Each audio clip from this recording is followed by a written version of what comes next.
you know how negative and fractional exponents work? Well, don't worry because I'm about to explain it to you. Let's start off with negative exponents. So if you have a number raised to a negative exponent, then it is just equal to 1 over the number raised to the positive version of that exponent. So think of it as you're removing the negative sign and putting it 1 over that number with the positive exponent. So here's an example of a negative exponent, 3 to the negative third power. So what we're going to do here is we're just going to remove the negative sign and put it into a fraction. Now we have 1 over 3 to the positive third power. But we're still not done because we could find 3 to the positive third power, which is just 27. And this is our answer. 1 over 27 is 3 to the negative third power. Moving on to fractional exponents. So we have right here a number raised to a fractional exponent.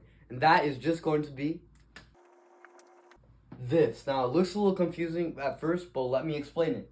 So what we did here is we just took the denominator and we moved it to the outside to make a radical. So what this is a to the numerator power, all radicaled by the denominator, if that makes sense. Now, I know I didn't explain it very well, so here's an example. 4 to the 3/2 power.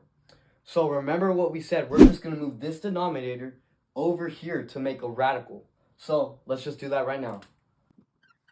So we have our radical, and we're just going to put 2 on this part of it. And then we're going to do 4 to the 3rd power inside of it.